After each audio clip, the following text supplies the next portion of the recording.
All right, we got a great show coming up for you. Mike, what do we got coming up? What do we got coming up? We don't have coronavirus. Right. Because the Thai government's doing a great job. Mm-hmm. We'll talk a little bit about the KMT chairmanship election. Look at some of the foreign policy things going on, Philippines and the U.S. especially. Mm-hmm. And talk about a very interesting interview that I did today with an internet expert in Taiwan. So stay tuned. Hello again, everyone. Welcome back to Current Affairs Taiwan. This is Donovan Smith, and I'm Michael Turton, fresh from vacation in the Philippines. Mm-hmm. You're looking fresh. Thank you. And Donovan will have a word from our sponsor now. All right. Yeah, the show is sponsored by Tainan Made Jam. This year is the 20th anniversary of this free all-original music festival. This year it is May 1st, 2nd, and 3rd. Check mayjam.com or Tainan Made Jam on Facebook. And thank you, Mayjam. Yeah, thank you. We have a lot to cover today. Oh, yeah. I was just thinking, I was down in Philippines, and I was thinking, you reflect back on how well Taiwan has done handling this virus, this Wuhan virus crisis. And then when I was down in Philippines, people down there were complaining the government's not doing anything. It's not keeping people from coming in. And each governor or, even individual, anyway, the governor of Negros was where I was, Negros Island was where I was. And the governor of Negros had sent around circulated a regulation saying that people from China and Taiwan were forbidden to come to the island because the Philippines' first case was a Chinese woman who had visited the city of Dumaguete on that island. Right. And he included Taiwan and China, as so many people do, and someone notified the Taiwan office, and they handled it. He rescinded the Taiwan part of that declaration, which was good. Mm-hmm. But it just shows how other places are not grappling with this as well as Taiwan is. Yeah. And the Thai government has done great, and I hope that the citizens realize this. Yeah, well, the vice president was the health minister during SARS. That's true. Yeah. Yeah. So, and he's an epidemiologist. Yes. Yeah. And I think that Taiwan really learned a lot from SARS. Yeah. We were here during that time. That's right. And I was being sold, do you remember pineapple because it was a cure for SARS? Remember how pineapple prices rocketed I'd forgotten about that. Some genius in the pineapple marketing administration had thought of that. We got to start putting something like men over 50 are a cure for coronavirus. Or something. There we go. Yeah. Yes. We will cure your coronavirus.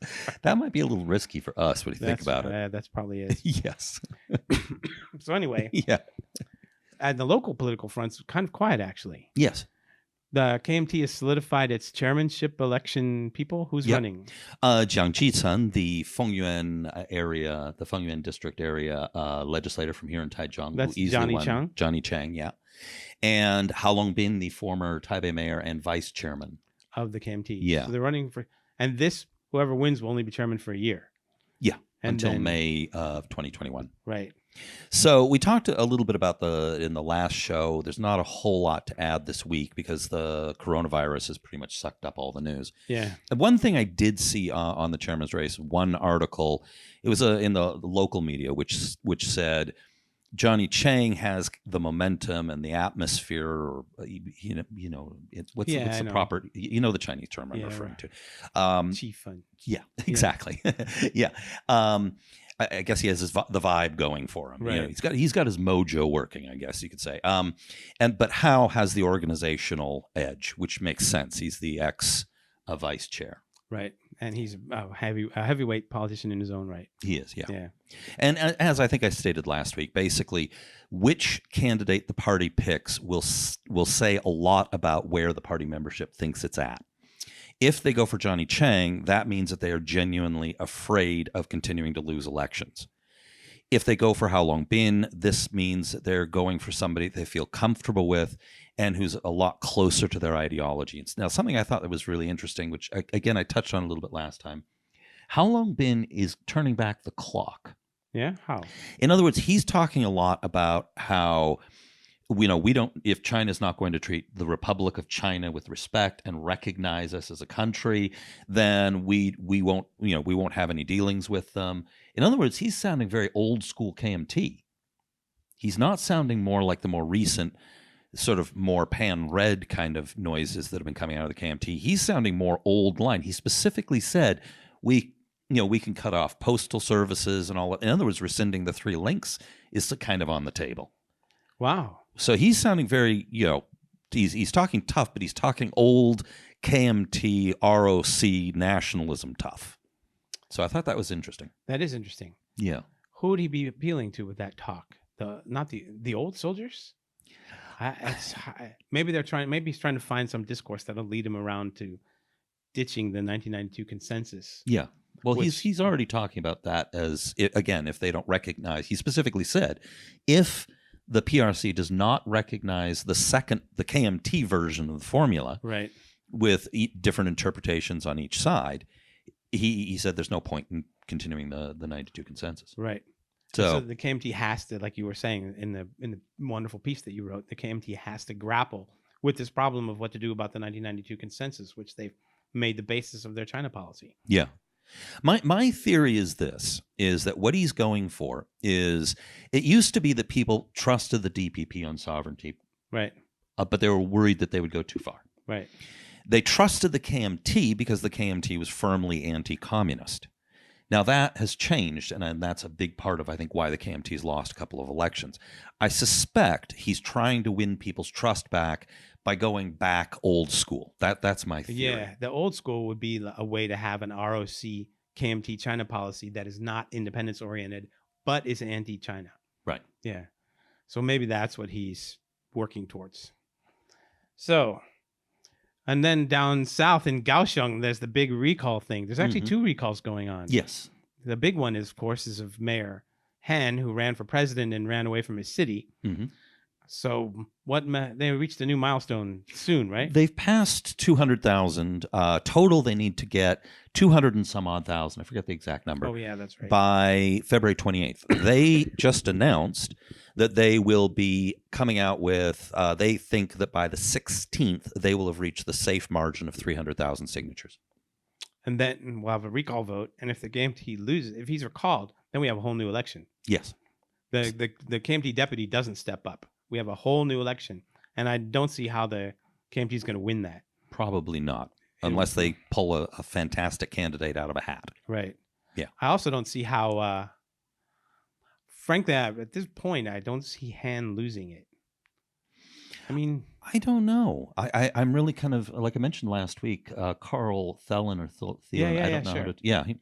Sure. He thinks, and he lives in Kaohsiung. He's an Right. old timer. He's been in Taiwan for, I think, even longer than we have. Yeah. One of those rare people.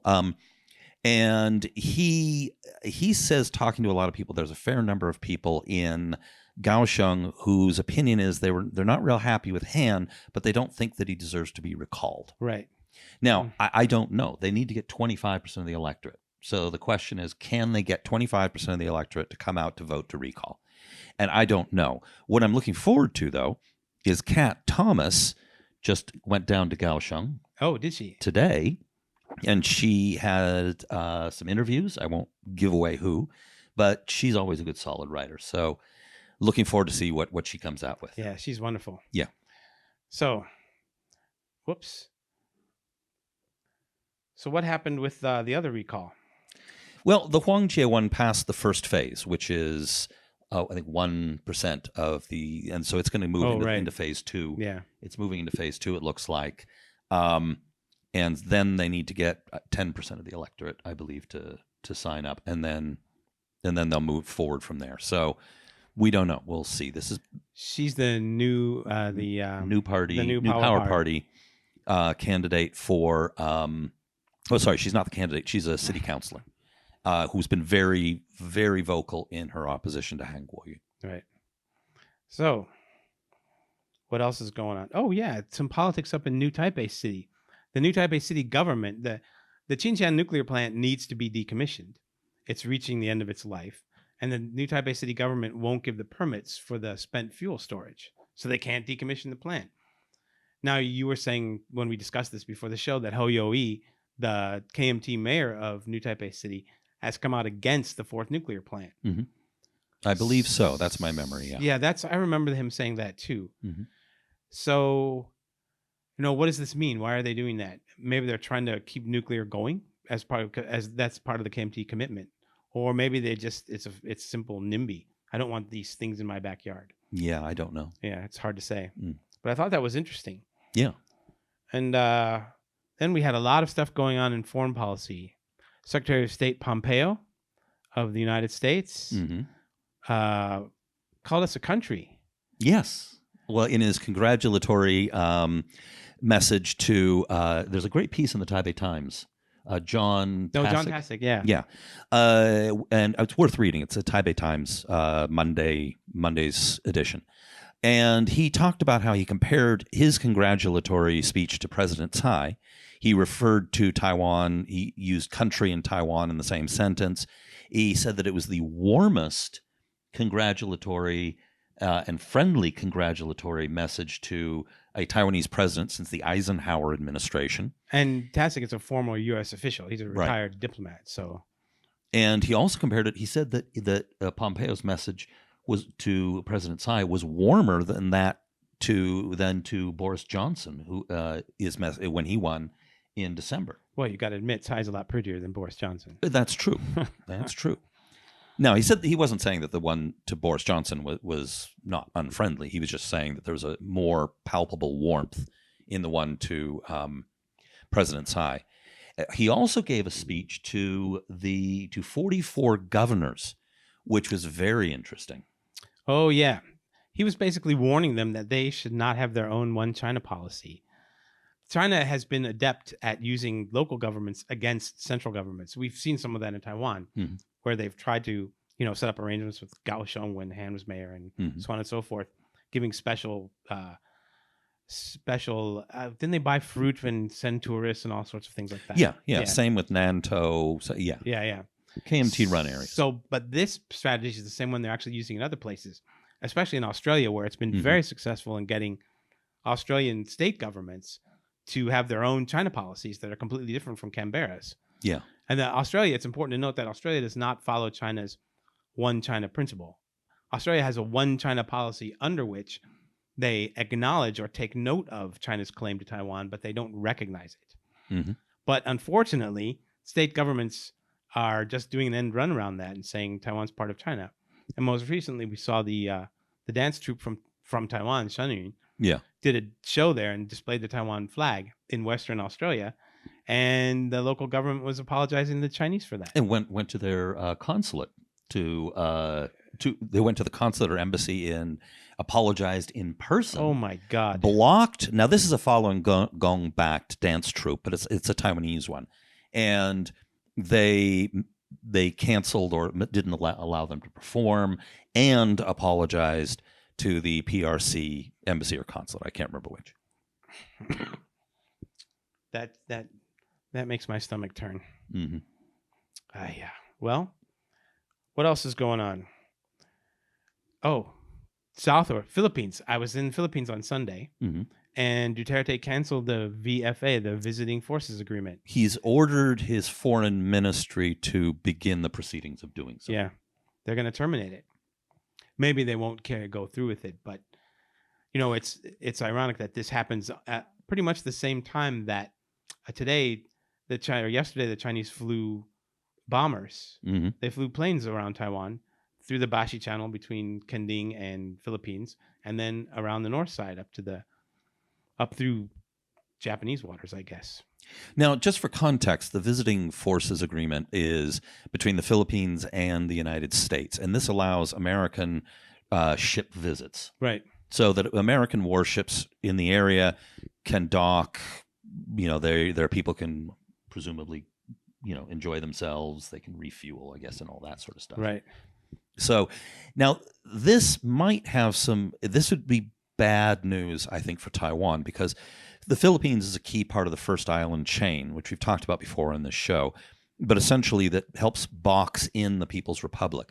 And that's the Philippines, Taiwan, Japan, and sort of South Korea, which is not really an island. But so it's these islands form a kind of barrier. Now, if the Philippines is removed, then they might consider using Kaohsiung. Sending U.S. Navy ships, flagged warships there. Yeah. They've sent U.S. flagged ships have appeared in Kaohsiung, but they've not been warships. Right. Yeah, they're like ocean research vessels. Yes. Yeah. So maybe it'll be good for us that way. Right. But Duterte's strange foreign policy is not good for Taiwan. No, it's definitely not. Yeah. So we'll be back in a moment, right after the break.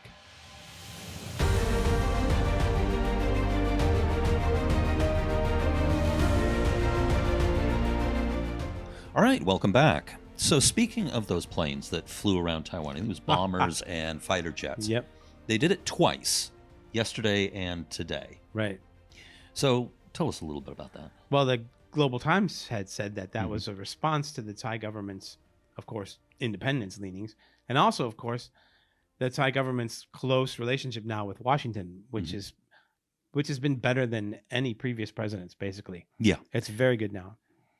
And you were saying that Lai Chinda in Washington had met with people, but they weren't saying who. He had obviously met with some very influential and publicly he went to the prayer breakfast. Now he's the vice president elect, it's worth noting, so he was there in a private capacity, but he went to the Senate prayer breakfast. Right. So he was sitting at the table with, I forget who, Lindsey Graham or somebody like that, I think. Of course, President Trump was there. As far as I know, they didn't interact. There's nothing publicly about that. He had a meeting with a bunch of people and a lot of senators and also at the NSA. Now, what you're referring to is I saw a local Chinese language report which essentially said that Lai was not talking about all the people that he met because it was better to keep quiet about it. Right. Hint, hint, he met with some people who were higher profile than the press was reporting on. Now, I don't know how accurate that is. Well, it would be consistent with what Taiwan has done for the last, 40 years. So I wouldn't be surprised if you met with Mike Pompeo. I wouldn't either. So now that Global Times piece that you just mentioned, they specifically referenced. Now the title of it was something along the lines of the flybys were a stern warning to Taiwan secessionists or something along these lines. Now in the piece, they've been getting more and more aggressive recently. It's not so much the language is new, but they're using it more often. We no longer, we're running out of options to do peaceful reunification, and it's, that option is becoming farther and farther away.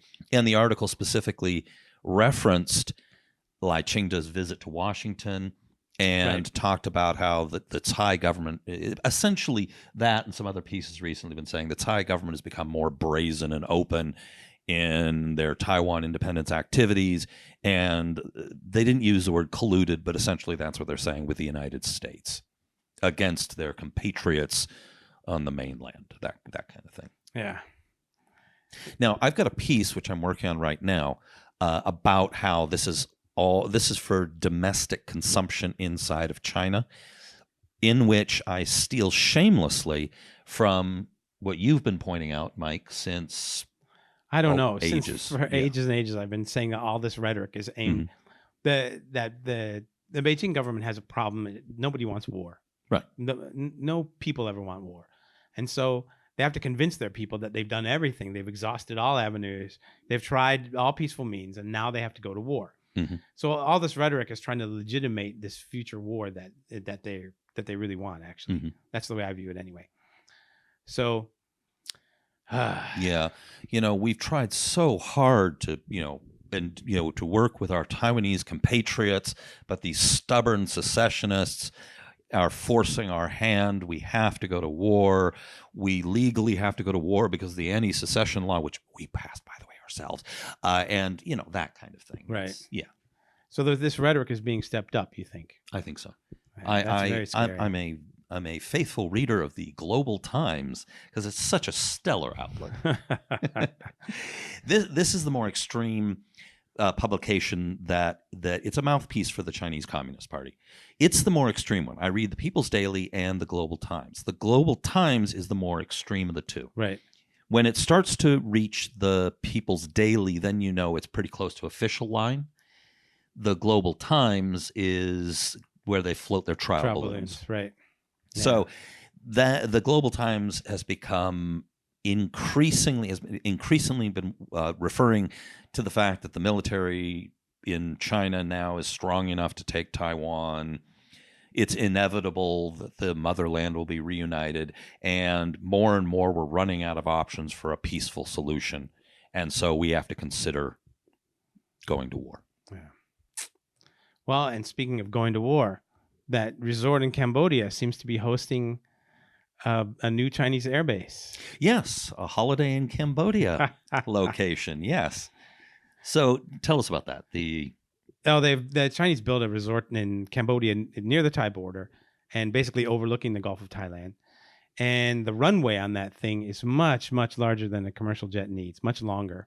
And you were saying the fighter bay, the little bays where the planes turn around, are not big enough for commercial jets, but they're just the right size for fighters. I was reading that from a report out of news.com.au, an Australian outlet. So I was reading that from there. That was not my brilliance. I'm not a military guy. So they could apparently, well, if they get everything ready, they could just fly fighters down there, and they could reach what were you saying, South India with their bombers from there, according to that report. And the Natunas, where they've been confronting Indonesia for the last couple of weeks. The Natuna Islands are at the end of the 9-dash line. Mm-hmm. When you come down here with the U shape, there's the Natuna. And so for a long time, there was much speculation among commentators about whether or not China was including the Natuna and the islands there inside that 9-dash line. And now in the last few weeks, they've made it clear, yes. So this has caused Indonesia to respond not only in the Natunas, but also they have now exchanged army instructors with Australia. Mm-hmm. So what China's done is pushed Indonesia closer to Australia. Which makes sense. Yeah. Yeah. But it's new. It's new for Indonesia. Now, we were talking about this a little bit before the show. Essentially, according to this report, if this base becomes operational, that would not only allow, as you alluded to, China to project their military all the way from South India to the far reaches of Indonesia and change the balance of power in the region. It would also put pressure on Vietnam, which has been increasingly moving closer to the United States because China and Vietnam have a long, bad history. And the last war that China fought was with Vietnam. Right.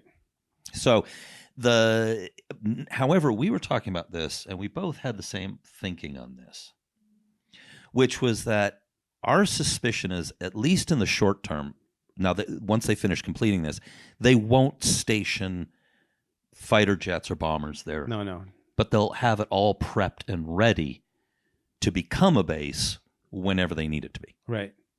Because it would be very provocative, and they continually have said, oh, we'll never have bases overseas, blah, blah, blah, blah, blah. So what they can do is they just keep them in China. They move everything down there quickly bring in all the maintenance stuff that they need, and set up shop in a relatively short amount of time. And then they have their base if they need it. Yeah.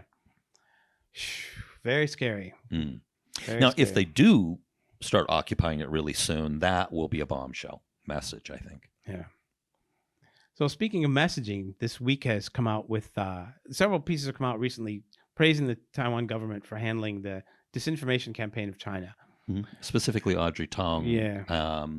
The Line thing, they set up a chatbot online where you could report disinformation, and then one of their experts would look at it to see whether or not it was really disinformation. And okay, that worked. That was good. Mm-hmm. But I had a long talk today with one of Taiwan's longtime internet experts. Mm-hmm. I'll write this up later this week, but I just wanted to give a little taste of what this information environment really is for Taiwan. When you think about something like disinformation, okay, that's just like the very thin layer at the top. Mm-hmm. It's very easy to see that, actually. But if you look at something like WeChat is a social messaging app, and it is also used for payments. You can also use it for payments. It's a Chinese one. Yeah, it's Chinese from owned. The PRC. And roughly 25% of the population of Taiwan uses it. And Chinese companies who have subsidiaries in Taiwan use WeChat to pay their people, right? Now, the interesting thing about WeChat money is that you can't download it and make it cash unless you have an account at a bank in China. Basically, you actually at the Bank of China. So everyone with WeChat is forced to spend that money in the Chinese ecosystem in Taobao and Alibaba and all those places. So what happens is the money comes out of China and then it goes back right away. So right away you're looking at this dollar tour situation, except it's dollar salaries now. Right. The salaries come out of China and they go back. They never do anything for Taiwan. Right. So that's one issue right there. But another issue is that all of these people who are using this WeChat app to purchase things, well, their purchasing habits and preferences are now part of that data pool. Imagine that you buy something on WeChat and it's something that that's commonly purchased by gay people. Right away, if you're a government official, China knows something about you. Or they can know your political stances by what you consume. They know the books that you're buying and reading. They know what magazines. They know all these things about you because you're on WeChat. And that is the kind of influence that is not being addressed by the Taiwan government. And I'll discuss more of this and many other things in detail in a piece that I hope to have out later this week. So, all right, I think we're done for today. Are we? Do we have no other topics? We have no other topics today. All right. So once again, I'd like to thank our sponsor. That's the May Jam, Tainan May Jam. Mm-hmm. Hope to see you there in early May. And yeah. Oh, and I'd like to encourage everybody to tune in next week. We've got a lot of ongoing stories. Of course, the KMT chairman's race is ongoing. We didn't mention, but Taiwan, the WHO is allowing delegates to appear digitally online at the WHO meeting, which is something of an improvement, but there's ongoing tension surrounding that. The PRC has been ramping up again these military activities. So I think there's going to be a lot to talk about next week. So be sure to tune in. All right. Thanks for stopping by today. This has been brought to you by the Taiwan Report. For more content like this, become our patron at report.tw. 还有就是那个台湾狗啦，最喜欢我的台湾狗了。 The economy, society, faith, hope, charity, which of these is the strongest of all? We'll be back to tell you in just 1 minute. And the governor of that island, I guess. And we're going to have to start over. Because? Your phone's right there. My phone is off. Oh, it's off. Oh. Turn it off. Oh, okay. Okay, speak. All right, so we're going to try and start the show yet again.